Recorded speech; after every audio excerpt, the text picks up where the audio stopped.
foi às vezes ter receio de não ter dinheiro disponível para pagar os salários todos, chegar ao final do mês e pagar. Pequenos produtores têm menos volume, normalmente os vinhos, acho eu, para serem rentáveis, posicionam-se numa gama superior, fazem vinhos com mais qualidade. Quando tu colocas o teu dinheiro, o teu compromisso é muito maior. As coisas, nós gastamos mais facilmente o dinheiro de outros do que o nosso. E punha muito peso nisso, como se toda a minha integridade e fosse posto em causa, valor, exato, todo o meu valor se limitasse aos nossos feitos ou achievements.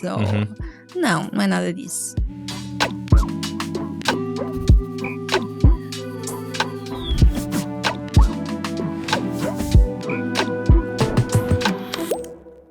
Este episódio de Founder Tales é patrocinado pela Blockit. A Blockit é uma empresa que faz cacifes inteligentes como aqueles onde vocês recebem as vossas encomendas.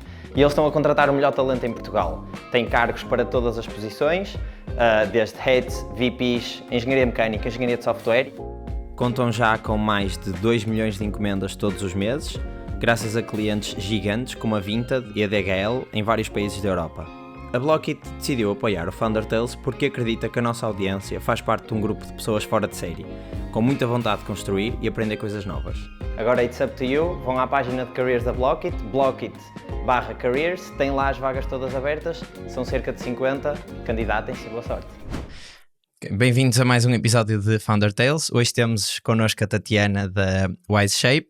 Antes de começar o episódio, já sabem, subscrevam, é a melhor maneira de nos ajudarem, deixem aí o like, essas coisas todas que já sabem, sigam-nos também nas redes sociais que deve aparecer aqui em baixo, têm os links todos, podem nos ajudar ainda mais no Patreon, portanto vejam o nosso Patreon para ver que tiers é que temos lá e como é que podem ajudar ainda mais, e temos a comunidade onde a malta vai discutindo os episódios e podem fazer perguntas aos convidados e tudo mais, portanto também se quiserem entrar tem aí o link em baixo. Pronto, agora sim, olá Tatiana. Olá, bem-vinda. Obrigada pelo convite. Nada. Acho que a primeira pergunta que temos para ti, se calhar para dar algum contexto a quem nos está a ouvir, é o que é a Wise Shape? O que é que vocês vendem? O que é que vocês fazem?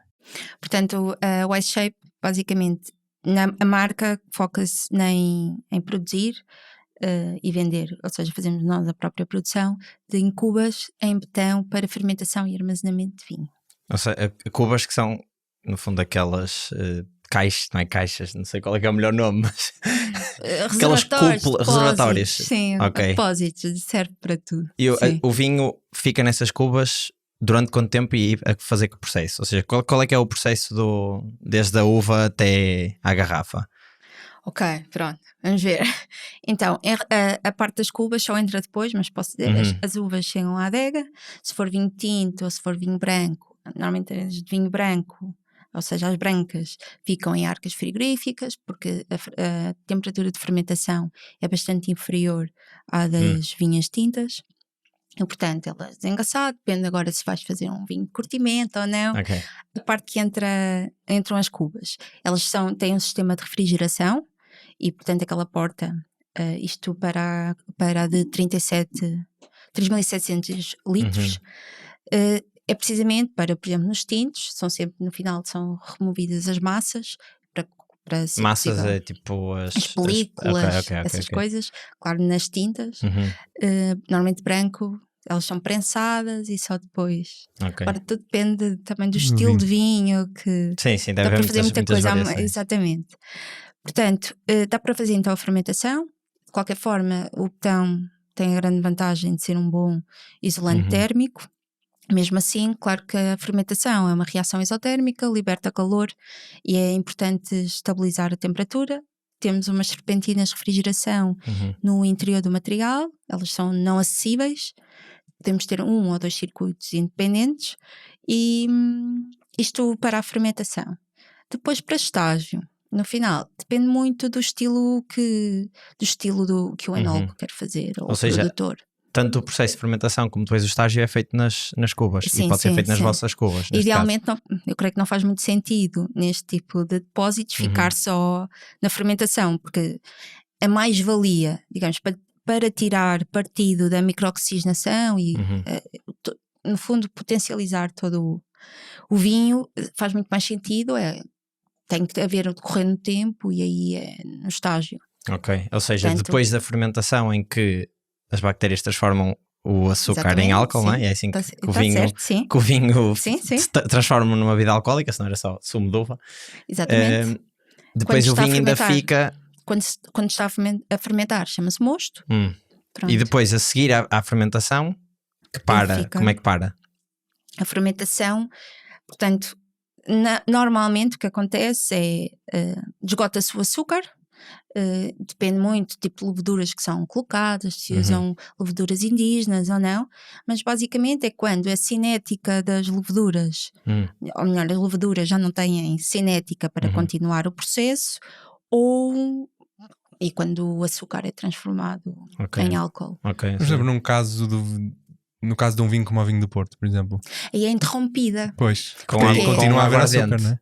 Exatamente, é isso. Não, continua a haver açúcar, só que precisamente a fermentação é propositadamente interrompida, adicionando aguardente. Por isso é que ele também tem um teor de álcool um bocadinho mais alto. Exatamente, sim. Como interrompes, significa que aquele açúcar residual permanece. Por isso é que também é mais doce. Sim, exatamente. Só uma pausa, fechei a cortina e já voltamos. Ok. Rita, tens de cortar este bocadinho quando vês isto. Põe a cortina direita, espera aí, foi só. Puseste a cortina uma à frente da outra. Sim, acho que bafo. acho que a Rita ia perceber. Pois está calor. Pá, nós ainda deixamos a janela aberta, mas não areja muito aqui em baixo. No bunker. Exato. Assim, se exatamente. houver algum Não. ataque Não, nós estamos aéreo. seguros, aqui. Aqui está. Sim, podemos gravar podcast para sempre. Um bocado Ok. claustrofóbico. É um bocadinho. Mas no vídeo, não sei se chegaste a ver algum. Toda a gente que vem cá diz que no vídeo não se nota tanto. Tipo, vem o vídeo e dá para perceber que é pequenino. Mas chegam cá Eu vi e. uns que eram maiores, como que havia a Cristina. Sim, mas não, isso foi numa foi. conferência. Exato. E sim, eu acho talvez o ângulo. Pois, eu acho que é disso. Sim. Quando Depois, chegam cá, normalmente quando vês vês o ui. vídeo final, vais ver. Isto só deve sair em setembro ou outubro, porque estamos a gravar já para a próxima temporada. Agora sim. vamos de férias um bocadinho. Pronto, Voltamos. vamos voltar então. Tenho uma pergunta. Mas o vinho do Porto também entra nesse processo, ou seja, entra nas mesmas cubas, também tem. Pode ser feito, exatamente. Ah, Rosés, ok. brancos, tintos. Ou seja, pode ser tudo também dentro das vossas cubas, não é? Sim, correto. Pronto, depois há esse processo de estágio em que já acabou a fermentação. Qual é que é o que é que acontece nesse processo de estágio? Porque é que o vinho não é logo engarrafado? Novamente, depende muito do estilo. Sim, claro. Por exemplo, no caso concreto daqui, o que acontece é a microoxigenação permite. Mas podemos entrar em segundas fermentações. Eu não quero ir muito para aí. Não, Eu fica sou de muito técnico, engenharia, assim, exato, só. que eu também não sei. Portanto, eu faço as cubas, desenvolvo-as e tal. Mas o que acontece é, precisamente, ele depois tem que ganhar no fundo, para desenvolver os aromas os aromas e o sabor secundários e terciários. Novamente, aí depois depende se vai também para a barrica de madeira, normalmente aí são os terciários. No fundo, para ganhar uma série de complexidade, ou melhor, uma série não, uma maior complexidade, ele depois fica em estágio. Ok. E é aí que não faz muito sentido. Por exemplo, as cubas de inox são completamente herméticas. Têm uma grande facilidade, são muito mais baratas, para vinhos, para grande escala, grande consumo. De facto, duram imenso tempo, mas além da questão da inércia térmica, como é um bom condutor de calor, no fundo acaba por permitir, por exemplo, na altura da fermentação, as oscilações de temperatura refletem-se automaticamente, porque como conduz bem, ou seja, não há aquele delay da variação de temperatura. Depois, espero não estar a perder a questão depois de continuar. Claro, o que acontece com a madeira e com o betão é como são porosos, o material é poroso, permite alguma microoxigenação passiva do vinho e esses aromas e esses sabores continuam a desenvolver-se. A grande diferença da madeira e do betão é que o betão é neutro. Neutro, ou seja, em que sentido?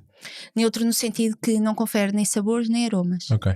Mas permite, como é poroso, permite esse desenvolvimento de complexidade. Ou seja, a madeira vai ficar com o sabor do que teve lá antes, não é? Exatamente. E no fundo o sabor da madeira. Também. Pois, E que às vezes num perfil de vinho, um vinho que estagia em betão não significa que não possa ir por exemplo, estagiar depois em barricas de madeira, ok? Depois também o estágio é o envelhecimento, não é? Sim, sim, é onde ele desenvolve no fundo fica mais complexo, desenvolve os tais aromas e sabores que não são muito primários, são muito os primeiros que se desenvolvem são da fruta. Pois. Ok, pronto. E então quando vocês vão... Diz. Não. Quando vocês vão falar com um cliente, o que é o selling point das vossas cubas? Ou seja, porque aquilo vai ser por comparação à madeira que é o que eles usam habitualmente, não é? Aqui o nosso... portanto, nós nunca vamos... A ideia não é competir com o inox. Ou melhor, nós competimos diretamente com o inox no sentido de querem vinhos que se posicionem numa gama superior com mais qualidade. Claramente as cubas de betão são muito mais vantajosas do que as cubas de inox. É nesse sentido. Nunca vai eliminar precisamente as barricas de madeira, nem faz sentido, porque depende muito do perfil que queres fazer. O que acontece é, não havendo betão, ou mesmo na questão das talhas da cerâmica, se ou usas madeira muito antiga, no fundo já não tem aquele cariz muito marcante, ou então não tens nada que te permita continuar esse desenvolvimento e ganhar complexidade. Ok. Então vocês no fundo posicionam-se ali no meio entre se calhar umas cubas que são um bocadinho mais resistentes que as de madeira e mais duradouras que as de madeira. Sim, e mesmo assim mais baratas, posicionam-se quando comparas mais baratas que as de madeira? Sim, se quando comparas por litro produzido, sim.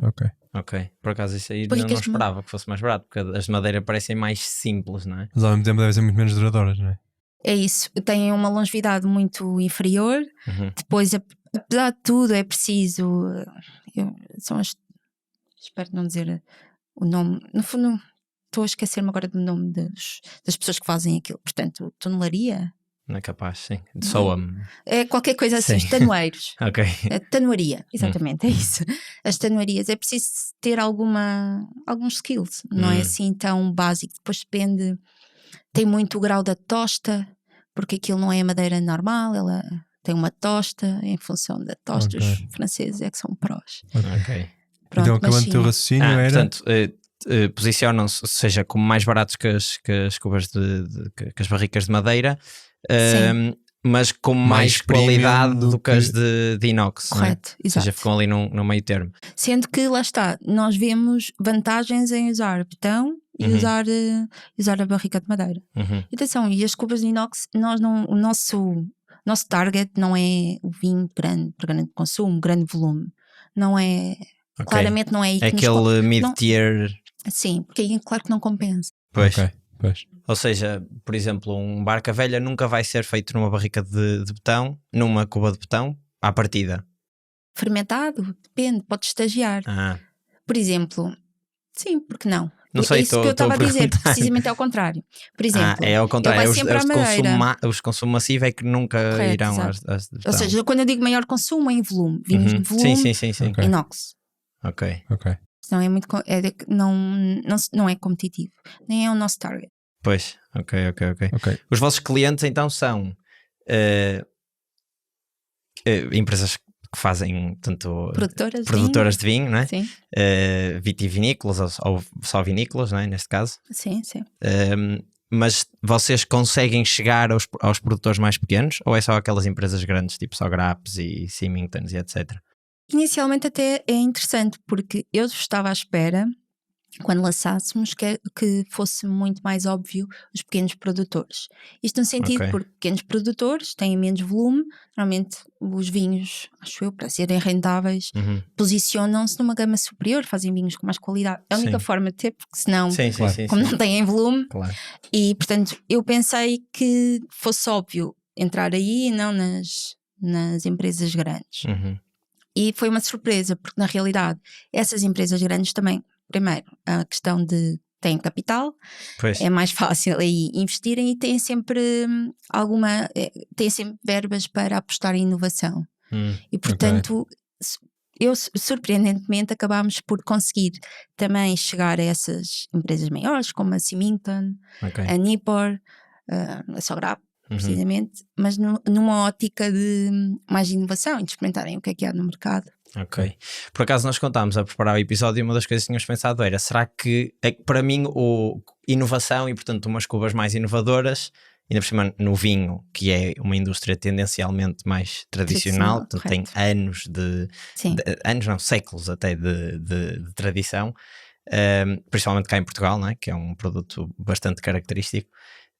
O que nós pensamos logo foi, isto provavelmente os clientes, os maiores, claro que vão ser as grandes empresas de produção de vinho. Sim. Mas será que eles também conseguem chegar aos pequenos produtores? Vocês têm muitos pequenos produtores também que são vossos clientes, muitos ou alguns? Sim, no sentido em que também pequenos produtores, há toda uma vertente um bocadinho mais focada numa enologia de menor intervenção, como é o caso dos produtores mais pequenos, e é nesses que mais abertos. Não se calhar tanto, se calhar se falares em inovação, não é por aí que te vão ouvir, mas vão ouvir pela questão da menor intervenção. Vinhos mais naturais, não tão mascarados, por exemplo, com a madeira, vinhos muito mais que expressem muito mais o terroir, a fruta, por aí. E ao mesmo tempo também se calhar por causa da questão do preço que tu mencionaste, não é? Aí é o grande handicap. Portanto, às vezes o que acontece é que os mais pequenos têm interesse, mas nem sempre conseguem. Pelo que eu percebi, se calhar in the long run, hoje não estou a saber falar português, se calhar in the long run até lhes compensa o investimento. O problema é que uma cuba ainda é cara, aquele investimento inicial. Quanto é que custa uma cuba? Só por curiosidade. Quer dizer, não sei se vocês têm vários modelos, mas neste momento temos um modelo que chamamos Wise Shape, que é o nome da empresa, da marca. Portanto, temos 3.700 litros e de 1.000 litros. Portanto, de 1.000 litros, claramente, no fundo é um risco quando queres experimentar, é um risco menor, ainda que por litro até seja mais caro. E vocês vendem, basicamente vendem a cuba, Sim. Comprar a cuba, E instalação? Instalação, no fundo, damos muito apoio, às vezes instalamos, mas é um serviço à parte. Aliás, se o produtor quiser tratar disso, muito melhor. Porque aquilo não é leve, não é fácil transportar. Sim, e também se calhar não é a vossa especialização como empresa, não é? Não somos transportadores e depois é como eu digo, é tudo complicado, porque mesmo a mais pequenina, que é muito pequenina, são só 1.000 litros, são 1,3 toneladas. Pois. Mas como é que se gera essa situação? Eu imagino que, vende-se a cuba e depois o produtor deve muitas vezes buscar. Pronto, ok, quando é que ela chega? Eu digo, não chega, tem de vir buscar, não é? Pronto, o que acontece é que faz sentido a pergunta. Ao mesmo tempo, um produtor sabe mais ou menos como é que os equipamentos funcionam. E normalmente o que acontece e tem sido muito assim, contrariamente também ao que eu previa, não tem sido difícil só tratar do produto vender. Como eu disse, era muito melhor à porta, tem que ir à porta e normalmente querem, porque de facto requer alguma expertise a manusear, porque é uma coisa mais delicada, mais frágil. Sim, é um produto diferente daqueles todos que eles têm, que estão habituados. É isso, sim. Não é a mesma coisa que transportar um empilhador ou um bulldozer ou qualquer coisa assim. Pois. E então tu começaste por dizer, ou disseste há um bocado, que o teu background era engenharia. Eu sou engenheira civil. Pronto, então a minha pergunta é, qual é que é a tua relação com o vinho, ou como é que tu entraste? Porque a suposição é que tu estás, como tu disseste também, estás mais na parte dos materiais e da cuba em si e não... A minha área precisamente nem é essa. Na realidade, a parte do vinho sempre esteve muito próxima, porque a minha família é produtora de vinho, portanto eu no fundo cresci sempre um bocado a caminhar entre Coimbra, que foi onde nasci, na escola, e o Douro. Portanto, isso faz parte. Eu sempre ouvi o meu avô, o meu tio-avô falarem da adega cooperativa e do vinho, e vendiam uvas para as grandes casas de vinho do Porto, antes de começarem a própria marca. E isso teve sempre muito intrincado, e há qualquer coisa na tradição que me chama a atenção, que me toca. Portanto, eu não sou uma engenheira típica, muito pragmática e portanto, isso esteve sempre presente, Eu trabalhei numa consultora de engenharia quando acabei o curso. Quando acabaste o mestrado? Mestrado integrado, sim, de engenharia civil. E a minha área de especialização, pronto. Quando começa a afunilar, até era mecânica estrutural.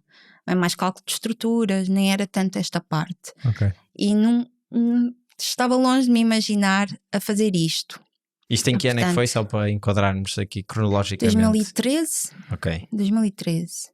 Portanto, depois fui trabalhar para Lisboa, para essa consultora, estive na área de cálculo das barragens, todas as barragens que passavam até era tudo para projetos muito longos, muito demorosos, porque envolvem muitas especialidades, coisas muito, muito longas. E portanto, claro, entrei para o estágio, depois fiquei lá e não sei, não é que tenha sido uma péssima experiência, mas eu creio que... Não te cativou logo? Não me cativou, eu no fundo já sabia, provavelmente não me ia cativar. E portanto, eu creio que esta questão de trabalhar por conta própria sempre esteve muito presente. Claro que agora com alguma distância consigo muito mais facilmente dizer, não, era óbvio que era isto, mas naquela altura não. Achas que isso veio também da tua família, da parte da produção de vinho? Completamente, e mesmo os meus pais são professores universitários. O meu avô, com quem cresci e sempre vivia em nossa casa, e ele reformou-se, também era engenheiro civil, ele reformou-se aos 55 anos. E portanto, isto para dizer que eu associei sempre, ainda que, por exemplo, a universidade não é trabalhar por conta própria, mas é uma profissão muito mais liberal. Naquele semestre que dás aquelas aulas, e depois eu via muitos meus pais em casa. Estavam longe de achar que afinal trabalhavam muito mais do que se calhar se tivessem um emprego com horário fixo e assim, fim de semana, essas coisas. Mas pronto, no fundo, de certa forma, essa liberdade que tenho, senão, que às vezes é uma liberdade também limitada, mas é escolhida por nós. Eu acho que é isso que... Portanto, no fundo, eu cresci a ver isto. Não é que eu tenha sido incutido muito este espírito de empreendedorismo, né? Mas ele estava cá. Porque no fundo o meu avô já foi. A minha mãe também já era. Pronto. Teve sempre também ligado. E então como é que depois apareceu a Wise Shape? Ou seja, tu depois provavelmente saíste da consultora. Bem. Faz mal. Sim. Saí da consultora e confesso que andei assim um bocado perdida. Sabia que ainda que eu tivesse gostado, o curso de engenharia, ou seja, eu fui sempre muito para aquilo que é mais abrangente, porque eu nunca soube muito o que é que gostava. E claramente eu tenho uma parte ligada mais às artes, mais criativa, que nunca desenvolvi nem nunca lhe dei grande importância. Depois lutar muito contra isso, claro que isso naturalmente foi aparecendo, foi surgindo, e candidatei-me a uma bolsa da FCT, Fundação de Ciências e Tecnologia, exatamente, uma bolsa individual para doutoramento, sendo que perguntam-me, então mas vais especializar numa coisa que acabaste? Eu na altura já estava com a ideia de fazer qualquer coisa relacionada com as cubas em betão. Portanto, isto não sei se posso dizer isto, mas olha, agora já está. Já prescreveu, o que é que já prescreveu? Portanto, eu no fundo fui tudo premeditado. Eu escolhi ir para a bolsa porque pensei, é uma forma de ter algum rendimento, não depender tanto, ou não depender dos meus pais, e ter a liberdade, depois de fazer as cadeiras, ter a liberdade para desenvolver o meu projeto e para... No fundo podia ir começando a desenvolver as coisas sem ter que estar num sítio fixo. Portanto foi tudo assim muito premeditado. E aproveitei aquele período todo da revisão bibliográfica para estudar, sendo que novamente a minha tese não é tanto em materiais, mas foi precisamente na pesquisa bibliográfica que às vezes saía um bocadinho do caminho, mas basicamente para estudar composições e testar. Mas tu disseste então que já sabias especificamente que eram cubas de vinho ou cubas de betão. Sim, porque o que é que te fez pensar nesse problema tão específico? Eu creio que foi não te sei dizer Era óbvio que exatamente. para ti que havia um problema nas cubas em si?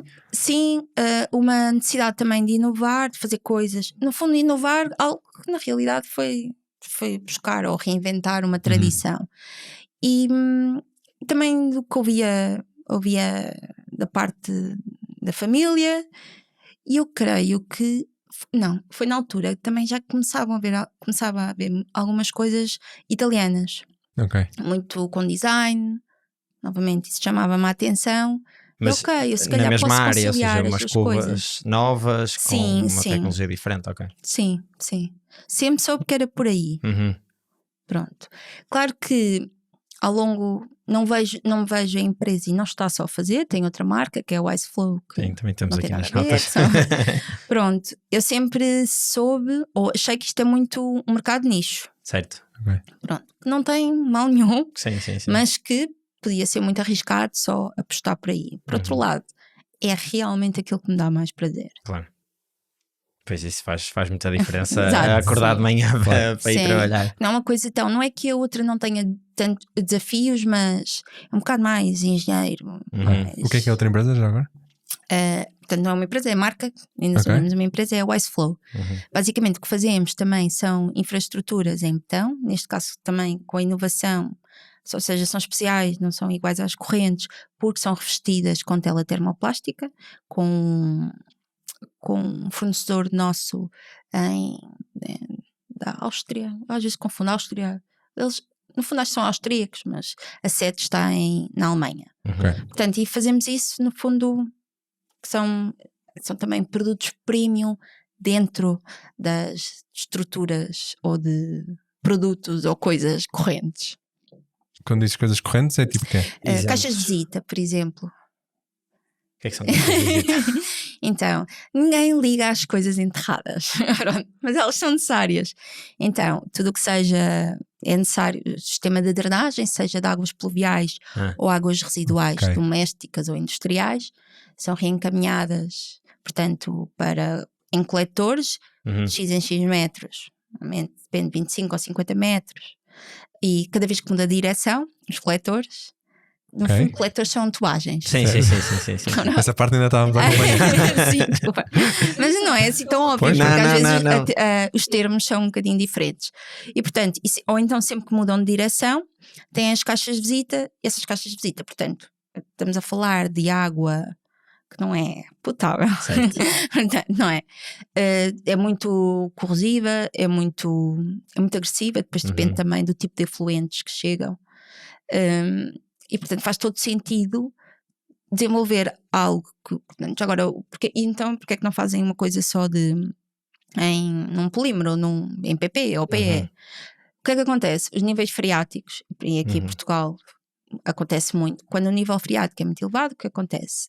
Uma estrutura enterrada, a pressão hidrostática tem tendência a levantar, Certo. e acontece mesmo, e portanto o betão é uma estrutura mais pesada, portanto tem essa vantagem, e depois ser revestido, é porque de facto o betão com efluentes com pHs muito baixos vai se degradar. Vai corroendo. Mas então, Ok, nesse faz caso, sentido. vocês desenvolveram essas caixas de visita que agora vendem para vários clientes? Clientes que devem ser municípios, não é? Sendo que no fundo caso, ou empresas portanto, são as de- entidades gestoras, portanto Tipo águas do Porto ou águas de Gaia. exato. Águas de Porto é aquele caso em que é um sistema, uma entidade que gera sistemas em alta e sistemas em baixa. Então, sistemas em alta, o que fazem, no fundo, a adoção na captação, faz o tratamento e depois chega aos municípios. Esses são os sistemas em baixa. Ou seja, Depois distribuem água. Exato, às Ok. casas das pessoas. Pronto, isso é o que distingue. E basicamente, essas normalmente são empresas municipais, a nível do município. No fundo, quem é o nosso foco são as entidades gestoras, são as Águas de Portugal, que é a holding, que depois se divide em Águas do Algarve, Águas do Porto, Águas do Centro do Litoral. Portanto, são esses que lançam os concursos das empreitadas.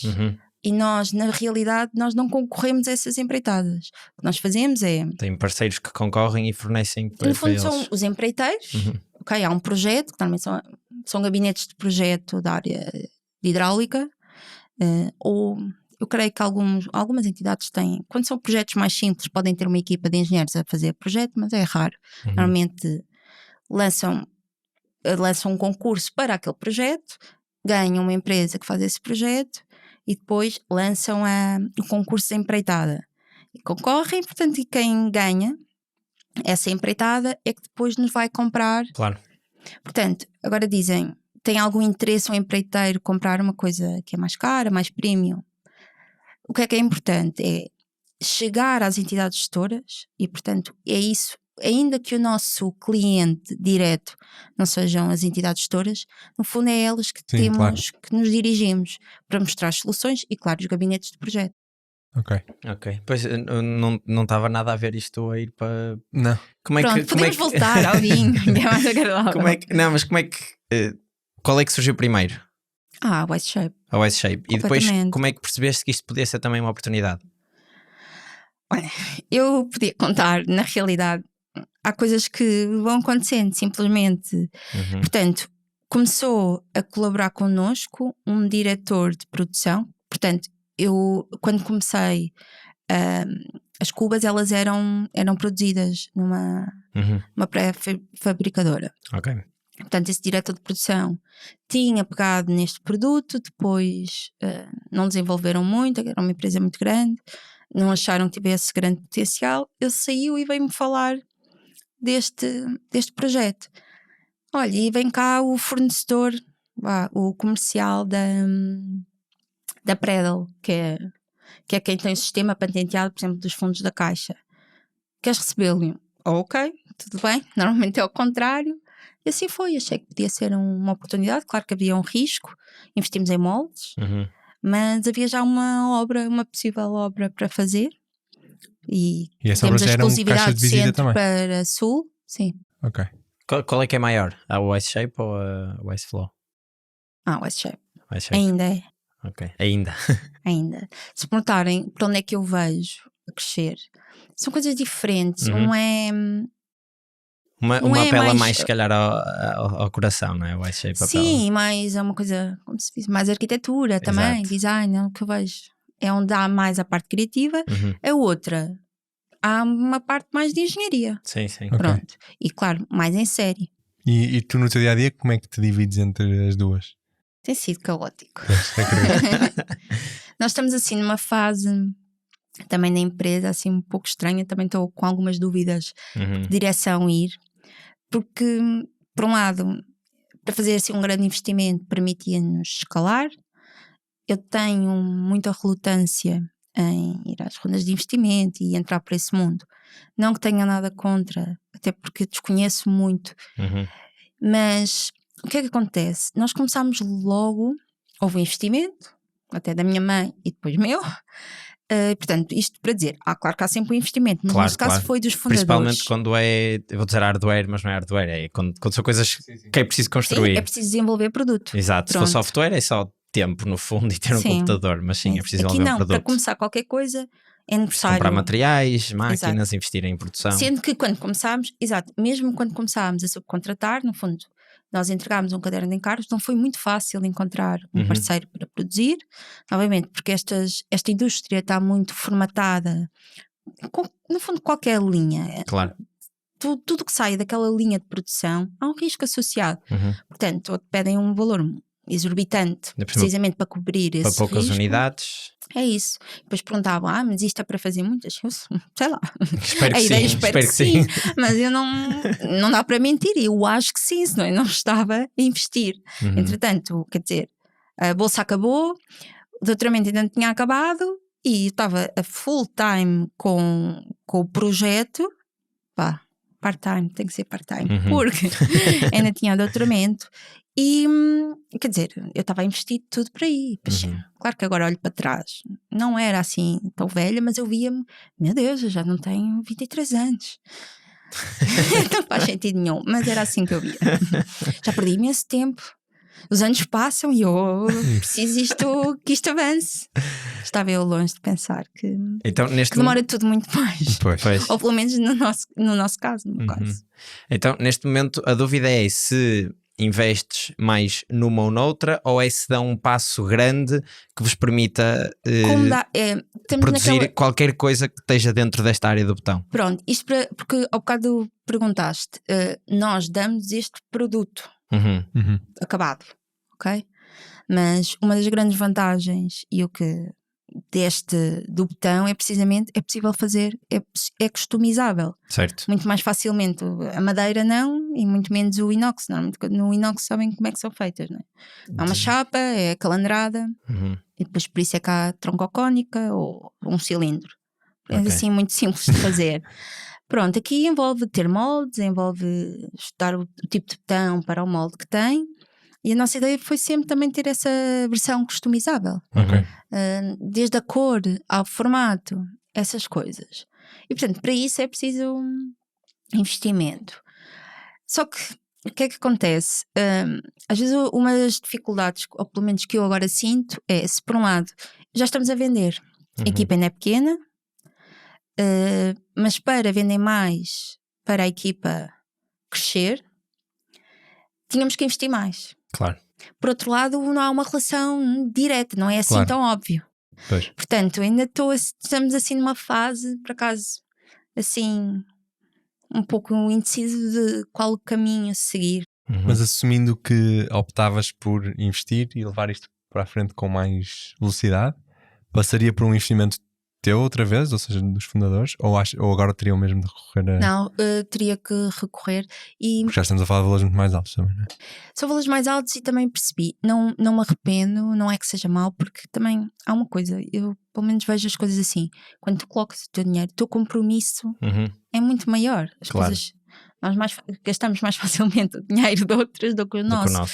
Isso também foi também, para mim, uma validação, porque deixei de fazer uma série de outras coisas para investir também na empresa e, portanto, esse sacrifício, digamos assim, também foi uma forma de validar. Não, eu acredito mesmo nisto e eu quero isto. Não sei se vai funcionar, mas estou disposta a arriscar. Portanto, agora, além de serem valores mais altos, eu também percebi, há um limite. Sim. Porque depois também é difícil, pesa e é difícil, é assustador. Sim, de repente tem demasiada coisa nas costas e... Sim. E portanto, isto para dizer... Mas também agora já está numa posição mais interessante do que há uns anos para levantar investimento externo, porque já tem clientes, já tem o produto comprovado, ou seja, no início o risco era muito maior. Já começámos a internacionalizar, neste caso Espanha foi um mercado super... Foi engraçado. Foi sempre o primeiro mercado que pensámos abordar porque aqui toda a questão logística, da instalação, do transporte, e portanto já chegámos lá. Agora é isso, no fundo, para continuar, sinto que porque mesmo para ir ou procurar investimento, que no fundo consome muita energia minha, dos fundadores, para focar muito nisso e depois não tanto a parte comercial. Porque eu não tenho, por exemplo, nós não temos ainda um comercial, eu faço. Portanto, começa a ser muita coisa e claro que ninguém faz bem tudo, tenho muitas limitações nas várias áreas, o que é normal. Vou tentando fazer o melhor, mas sim, estamos naquela fase que era importante crescer. Mas então a prioridade do investimento seria para aí, não é? Ou seja, a primeira coisa que farias com esse dinheiro era contratar-se cá uma equipa de vendas? Sim. Antes de aumentar a produção? Não, se calhar eu sou muito produção. Se calhar produção e a seguir vendas. Boa. Queria dizer que a propósito disso estás a dizer... Para no limite, tu podes vender, só tiveres capacidade para produzir, de entregar, produzir. Só te fazer tipo pré-vendas. Depois, sinto que isso é tudo gerível depois na prática, não é? Podes vender muito e depois ir... Tipo a Tesla que tinha anos de espera para os carros até criarem as fábricas. Mas cá não é a vossa maneira de... Pois, não, claro. É outro, não sei, o Elon Musk vive uma muito super estrela. do hype. Ele, pronto, e também é acho eu, tinha a tecnologia também dos carros elétricos. Sim. Mais neira. Portanto, aqui não tanto. E isto para dizer, por exemplo, o ano passado foi as pessoas não encomendam com o tempo que nós aconselhamos, pois claro, tu não recusas um cliente, foi o meu primeiro, não, temos que encaixar. Pois. Às vezes, Não. por muito que tentes, é difícil. Pois. E, portanto, falhar com prazos foi horrível, não gostei. Claro. Não gostei também, eu percebo os produtores. Eu estou a começar a Vindima, eu estou. Pois, Essa pressão. é sempre ao mesmo tempo, não é? É sempre Sim, isto para dizer que há sempre forma, mais ou menos, porque tu vendeste, já agora, nós não recebemos só quando o produto é entregue, há um valor de adjudicação, Uhum. portanto é normal, já investiste. Claro. E depois é isso, se calhar Mais se pertinente. tiveres esse hype todo, as pessoas estão dispostas, tudo bem, esperar. faço para o ano. Pois. Nesta é que agora- indústria, ou pelo menos nós não temos, não somos assim tão atraentes. Claro. E falaste agora num fator que eu não me tinha lembrado, que basicamente qualquer atraso aqui significa um atraso de um ano, porque se não for feito a tempo já só vai a tempo do ano a seguir, não é? Pode ser, por exemplo, pode ser sempre utilizado Para para estágio. estágio, mas quer dizer, é antes de Vinima que há, ou seja, Que há mais investimento também, que vão estou se a falar calhar um rever os planeamento, planos. tu vais colocar lá que vinho, ou seja, as coisas têm que ser organizadas. Claro, claro. Portanto, isto, sim, há claramente uma época alta, que é perto das Vinimas, Uhum. pelo menos aqui em Portugal, e sim, foi. Por outro lado, se me perguntam, estou arrependida. Estaria a mentir se dissesse que sim. Eu não sei se foi a melhor opção, colocou muito stress na produção, nos trabalhadores, colocou muita pressão em mim. Por outro lado, eu acredito que são essas pressões que às vezes nos faz correr atrás. E Claro, claro. agora, qual é o limite? É difícil. Vocês fazem a produção ou têm. Fazemos. Vocês agora já produzem, vocês Sim. tens uma fábrica ou um armazém? Sim. Em Coimbra? Em Coimbra, sim. Ok. Mesmo isso foi um pouco. Foi tudo fora do planeado. Quando é que a fábrica surgiu? Ou seja, a Wise Shape começa em Então. 2018, se não me engano. Pelo Sim, menos a ideia, o no LinkedIn. conceito, exatamente, a ideia, porque depois eu comecei com um concurso de ideias do Instituto de Pedro Nunes, portanto, e fui tendo assim, gradualmente, validações. E eu, ok, vamos por aqui. Tá a Está correr bem. Está a ir. Pronto. E eu, a produção foi um salto enorme, foi um desafio, continua a ser um desafio, acima de tudo porque eu vi-me na posição de eu tenho que decidir. Nós temos que decidir. Uhum. Portanto, a empresa com quem nós trabalhávamos foi comprada. Esse grupo foi comprado por um grupo qual não fazia qualquer sentido ter as Cubas. É uma coisa muito mais. Pronto, não quero falar em nomes, mas os padrões de qualidade não batiam com os nossos. Uhum. Por outro lado, assim de um momento para o outro, isto aconteceu, nós já tínhamos encomendas feitas. Foi muito complicado. E depois, no fundo, o padrinho deste projeto, quem tratava deste projeto nessa empresa, saiu. Portanto, de repente, ficámos assim Eram sem órfãos chão. lá no meio. Exatamente. E portanto, acho que há uma coisa que tem muitos defeitos. Eu tenho uma coisa que eu acho que é positiva, que é posso demorar às vezes um pouco parar para decidir, mas eu creio que sou boa a resolver, Ok. encontrar soluções. Uhum. Mas Que é, acho que é isso uma skill, se calhar, mais valiosa que todas as outras técnicas. Não sei. Pelo menos não sei. para um CEO, para alguém que está à frente de uma empresa, Sim. resolver problemas, acho que é muito mais relevante do que saber Eu decido. o sim. detalhe do botão, porque alguém vai Não. saber melhor do que nós. É isso, às vezes tem coisas boas. Isso também foi o que aprendi. Se estás à espera de ter expertise em tudo e seres. Ninguém é especialista em tudo. Claro. Eu às vezes sentia que não, eu tenho que agora aprender a pré-fabricação, mas que eu vou estar 2 anos. Pois. Pronto, A tirar não. outro. Esse é o problema de quem às vezes também é muito técnico, e aí foi muito importante ouvir de fora, ok, mesmo o teu storytelling está tudo certo, mas se calhar precisa de ser menos técnico Uhum. para chegar mais. Ok, tudo isso foi sendo limado. Portanto, demos por nós e não temos lugar. Então, das duas uma, o projeto acabava, morria, ou então precisamente decidimos, vamos encontrar então num espaço recorde, encontramos um espaço, depois tem muitas limitações, tem que ter um pé direito muito grande, quase tudo os armazéns que fomos ver eram minúsculos, com um pé direito que nunca na vida dava, ou se tinha pé direito não tinha uma ponte rolante. Pois. E na altura não Nem investir imagino uma ponte rolante. Que requisitos é que é Não. preciso ter para fazer uma Há muita fábrica de coisa, sim. botão?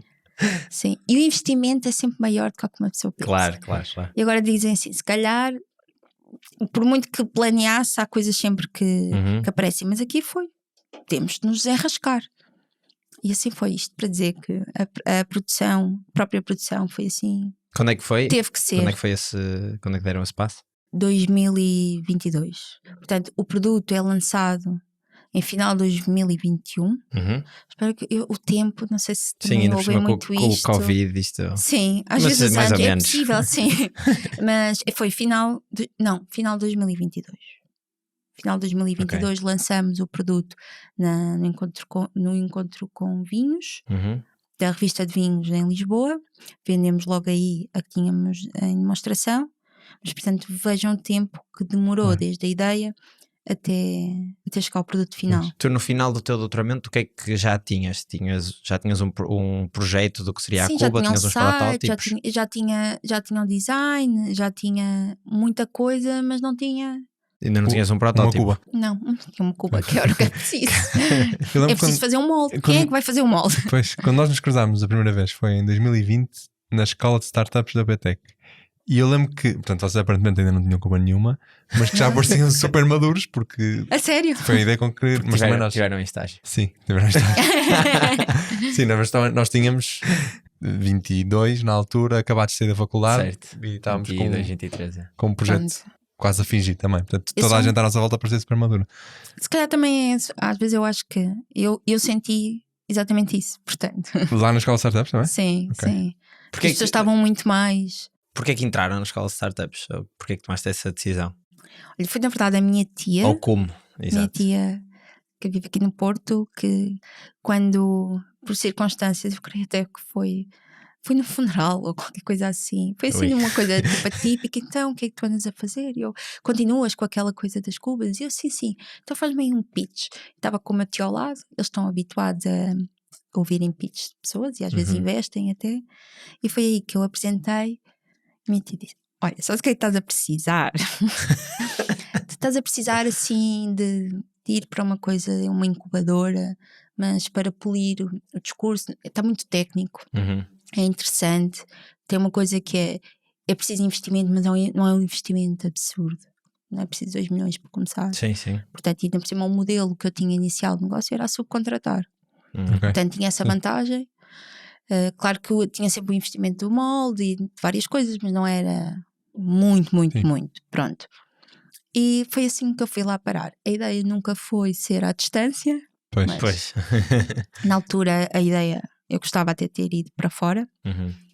Houve uma série de programas que ela me enviou e queria ter a experiência de ter ido, mas pronto, depois veio o Covid. Isso também atrasou muito o projeto. Pois. Atrasou o mundo, na verdade. Sim. Exato. Portanto, foi aí que nós nos conhecemos. Mas repara que ao mesmo tempo já tinha bastante amadurecimento a ideia. sim. Pois ainda não e- tinha o produto. Sim, claro, não, e notava-se, porque eu lembro que Sim. e já tinha um site na altura. Eu acho que até já Exato. tinham pelo menos apoios de vocês foram apoiados Exato, pela... sim, e foi isso. Isto foi sim surreal. Nós elaborámos uma candidatura para no Portugal 2020, que era o SI2E, que era um investimento com 60 fundo perdido, que ajudou bastante. Novamente, a candidatura foi em 2018, os resultados saíram 1 ano e meio depois. Pois. O pagamento, o reembolso, na verdade, é sempre com muito atraso, portanto, é uma das coisas que convém às vezes. Ainda Como agora dizem, há muitas ajudas a fundos e assim, isso funciona muito bem para as empresas grandes. Pois. Para as empresas pequenas, às vezes pode ser um problema. Mas porquê que dizes reembolso? Porque é contra Portanto, despesas. este é Ah, contra ok. despesas, Pois, exatamente. ok. Não é tipo o startup voucher. Exato, Sim, não te chegam a dinheiro à não. frente, ok. Certo. Exato. Sim, tens na mesma ter dinheiro no bolso para poder Correto. aproveitar Exatamente, sim. E depois apoio. pagam-te Claro. faturas ou E assim. portanto, acho que quando nós falámos, o molde estava a ser feito. Ah, Ok. Aliás, quando falámos, não, quando nos encontramos. sim. Sim. À distância, À na distância, escola de exatamente. startups, sim. Mas achas que foi relevante no programa todo? O que é que, se sim ou não, e o que é que foi mais relevante? O que é que tiraste mais? Pronto, eu tive pena por ser à distância, que Claro. acho que muita coisa se perde. Uhum. Mas eu creio que ouvir primeiro ajudou-me, deu-me algum alento. Ouvir outras histórias, ouvir outras pessoas. Tivemos algumas apresentações, eu creio que foram muito interessantes. Eu lembro daquela Fiber Sale, Uhum. adorei também a honestidade. Falou muito, de forma muito crua sobre o projeto e as dificuldades, que é outra coisa que eu noto, não se fala muito, que também é normal. Uma pessoa não quer mostrar, olha, Claro. o negócio está muito mal, andamos com dificuldades. Mas às vezes faz falta dizer que as coisas nem sempre são o que parecem. Há dificuldades no dia a dia, na gestão. Tu podes até ter muitos clientes, mas às vezes é difícil pagar salários e depois tens que avançar para comprar materiais. Meu Deus, até estamos a vender muito, mas tu olhas para a conta, é uma ginástica. Qual foi a maior dificuldade que tiveste de lidar até agora? Depende muito da natureza da dificuldade. Foram várias. Fazer o molde, aquela parte, finalmente um produto Pois, deve ser uma saiu a sensação pulso, mas saiu. Depois lá está, saiu a pandemia, tivemos azar com a empresa que tinha feito, depois também usava a pandemia para justificar os 2 anos de atraso. Mas digamos que depois da empresa estar a funcionar, atualmente, não é atualmente, já foi há mais tempo, mas quando já o negócio já estava, digamos, a fluir, foi às vezes ter receio de não ter dinheiro disponível para pagar os salários todos, chegar ao final do mês e pagar. Sim, e nem era por uma questão de não estarem a vender, era só porque... Não, é fundo de maneio, pois não. É isso. Sim. Claro. Depois é isto, engenharia financeira. E depois como fomos muito apanhados, tivemos que investir rápido. Uma coisa que não estava planeada, que foi no armazém, no espaço. Depois este é o tipo de coisas, matérias-primas, é necessário pagar em avanço, exato, antes de produzires e venderes. Portanto, houve ali uma fase que foi complicada. É isso, e mesmo assim uma pessoa, mas está tudo a correr bem. Pois. Claro, mas estás primeiro a correr... pagar despesas antes de receber. Pois. Mesmo quando está a correr bem não é fácil, não é? Não. Acho que neste momento, se eu olhar para trás desde que tirei as dores de cabeça de ter o produto a funcionar, claro que há sempre os problemas técnicos, mas esse foi assim aquele que me tira mais. Dirias me dá mais ansiedade quando vou dormir. É claro. Dirias que agora o teu dia a dia é mais tranquilo do que nessa altura em que estavam a fazer o produto em si? Ou não? Ou o contrário? É diferente.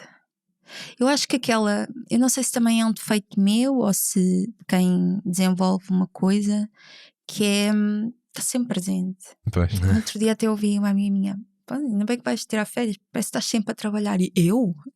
Não, eu sinto que eu era daquelas pessoas sempre, a vida não é só trabalho. Porque para mim é trabalho, mas ao mesmo tempo. Pois.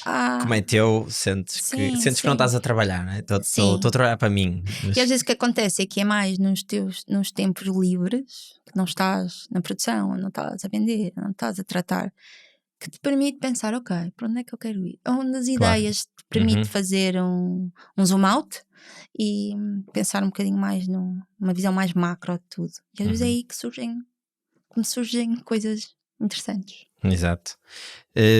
Vocês, portanto, têm a Wise Shape que vende as cubas e vão ter mais modelos agora.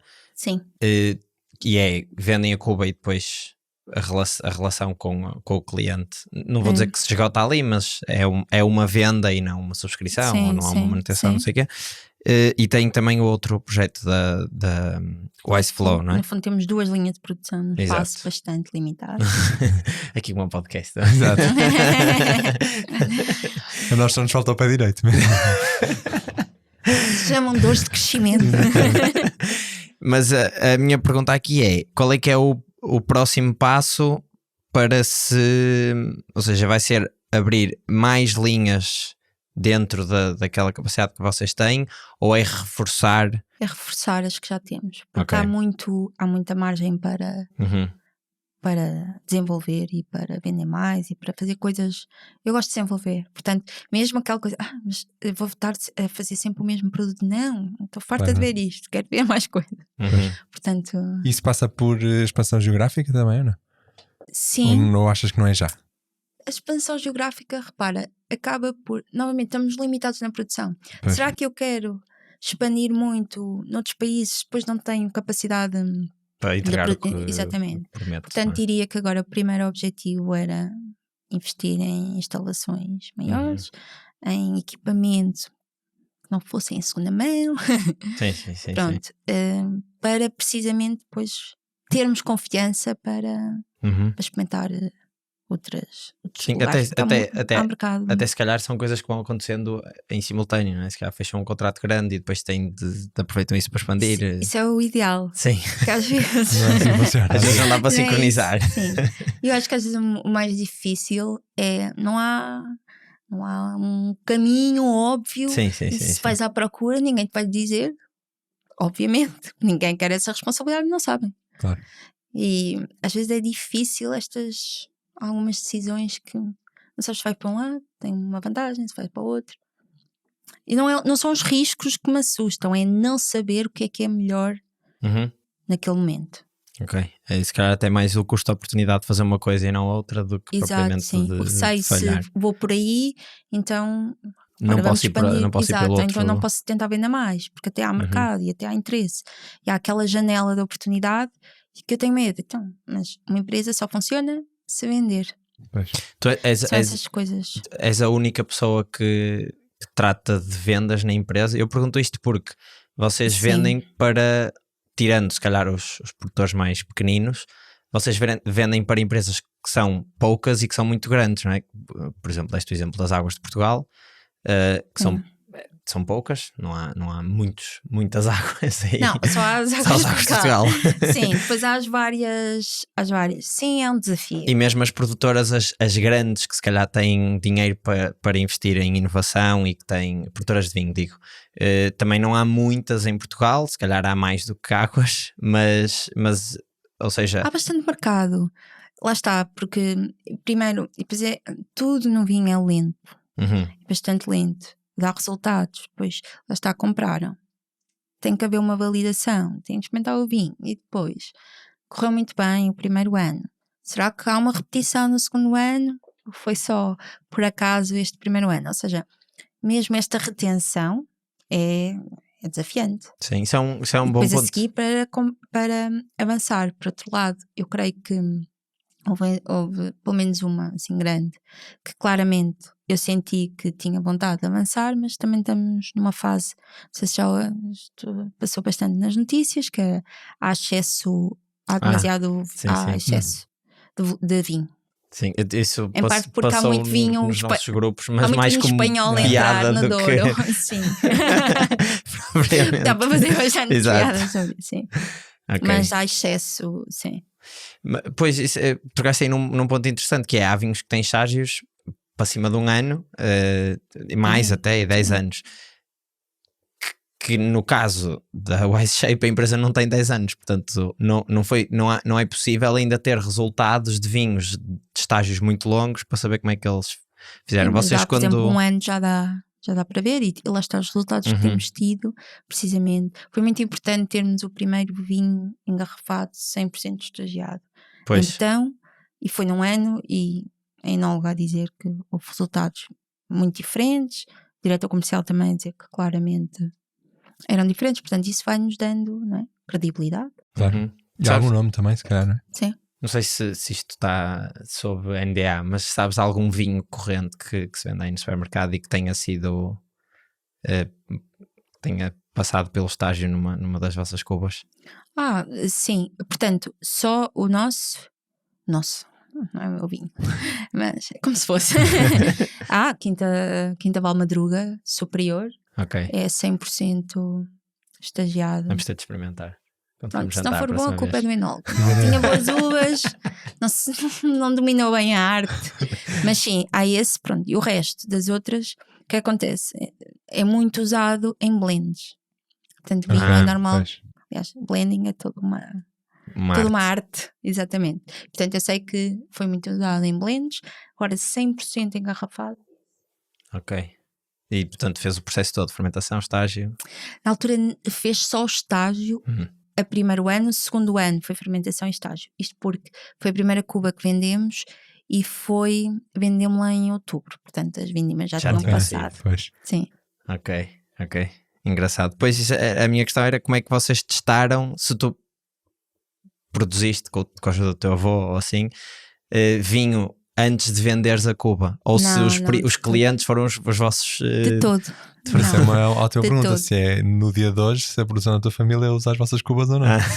Então posso dizer, só este ano é que as adquiriram, pagaram e compraram.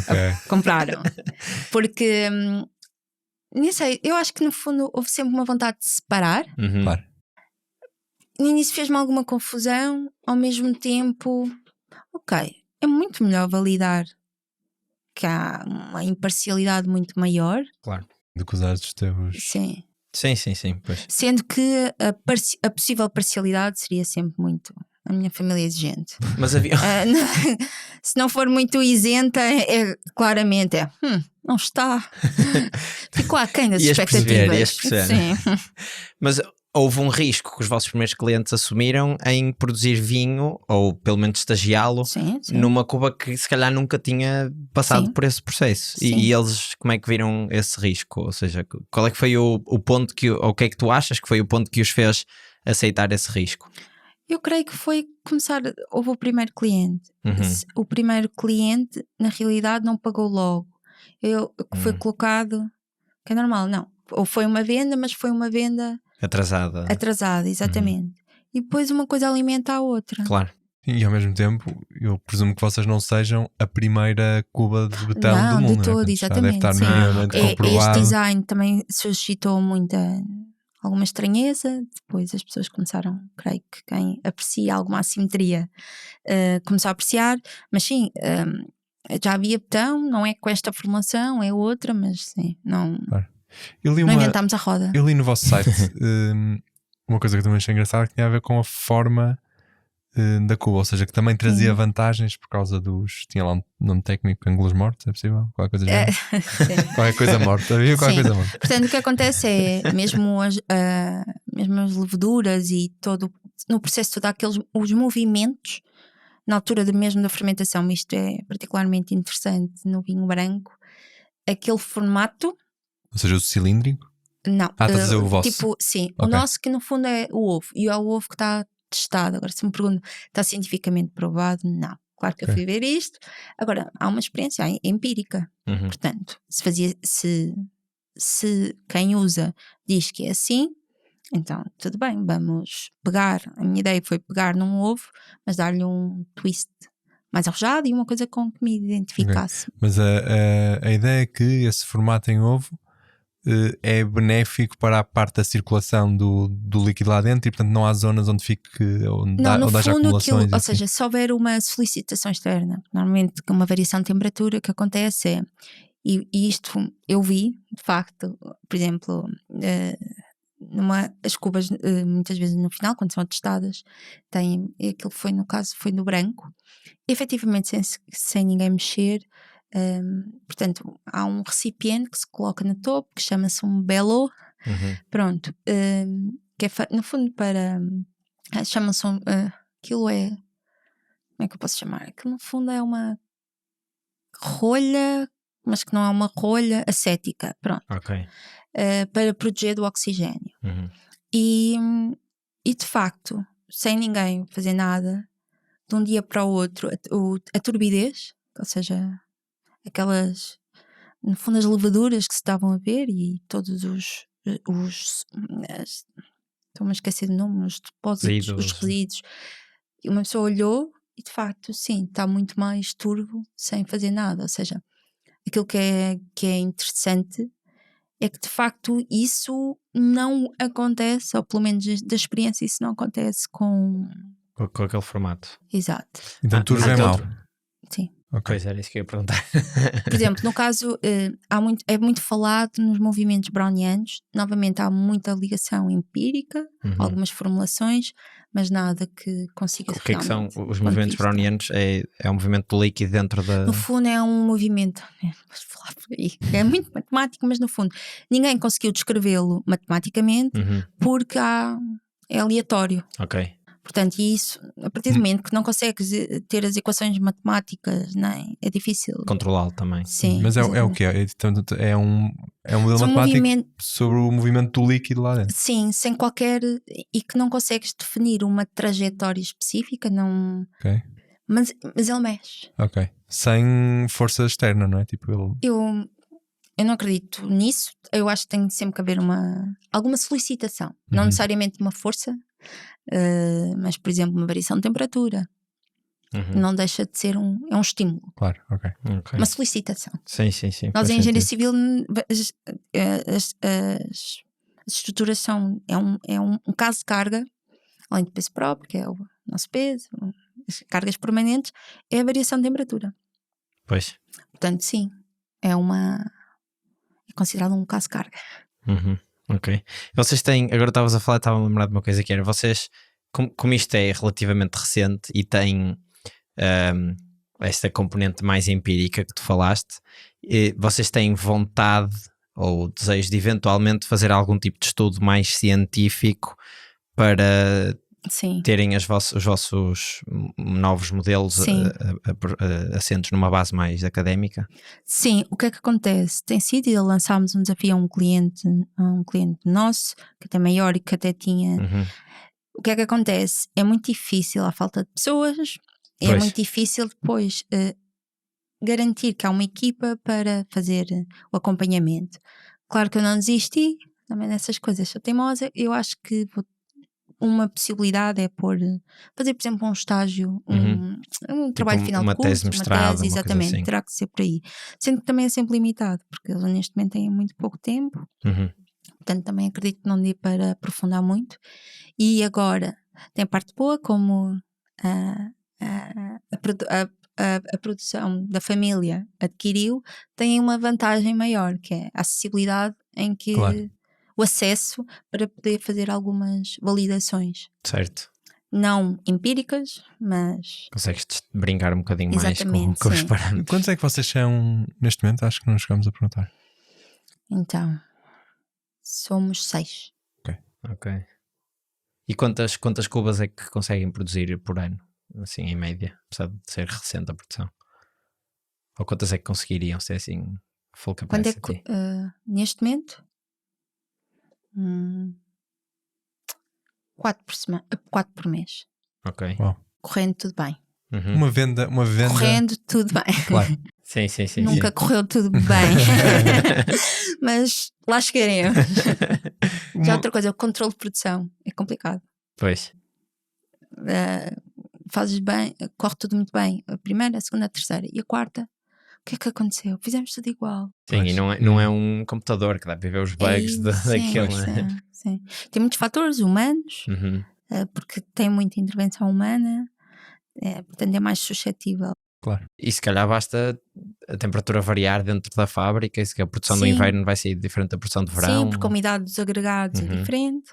Normalmente Então, também não trabalhar com tem materiais, condições para ter os agregados com controle, condições climatéricas como gostaria, portanto aí sim. Mesmo essa automatização ajudaria, sim. Vocês normalmente vendem as cubas uma a uma, ou quando vendem conseguem vender logo 3, 4, 10? Sim, o máximo que já vendemos para o mesmo, para os Açores foram 8 pequenas. Eu diria que o máximo foi 3 grandes. Ok. É um investimento já. Quanto é que custa uma cuba? Curiosidade. Uma grande, das 3.700, sim. 9.390. Ok. Mais IVA. Certo. Não tenho tenho de comparação com uma de madeira, sabes quanto é que custaria? Da mesma capacidade. Só que não há.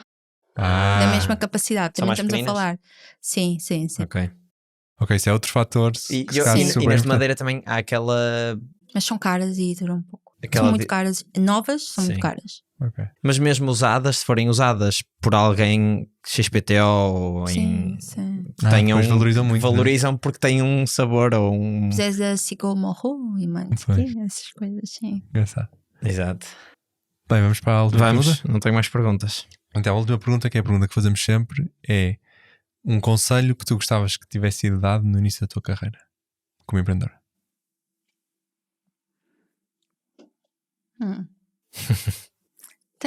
Acho que tenho um, não só que acho que se aplica um pouco a tudo, que é não levar tudo muito a sério.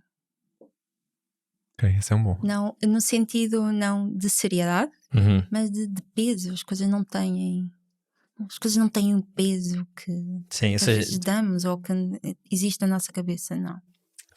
achas que aprendeste um bocadinho isso quando falaste há bocadinho de, por exemplo, de falhar os prazos, que é se calhar ninguém morre se falhares por uma semana ou assim. Sim, e só às vezes, pronto, eu não sei se não sei, bastante exigente, mas na verdade eu olho, se calhar sou mais empática comigo mesma agora do que o que era antes. Uma má nota, era um drama. Portanto, eu tinha muitos dramas quando as coisas não corriam como eu achava que deviam correr, ou como eu acho que me Sim. preparava. E punha muito peso nisso.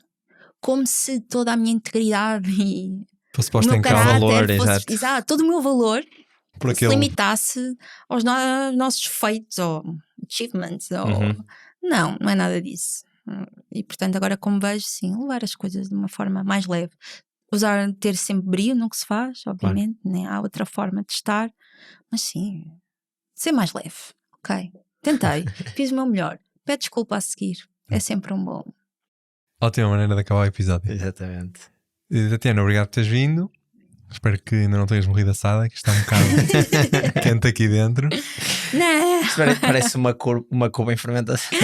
Exato. Pois nós também produzimos. Exato. Exato, calor.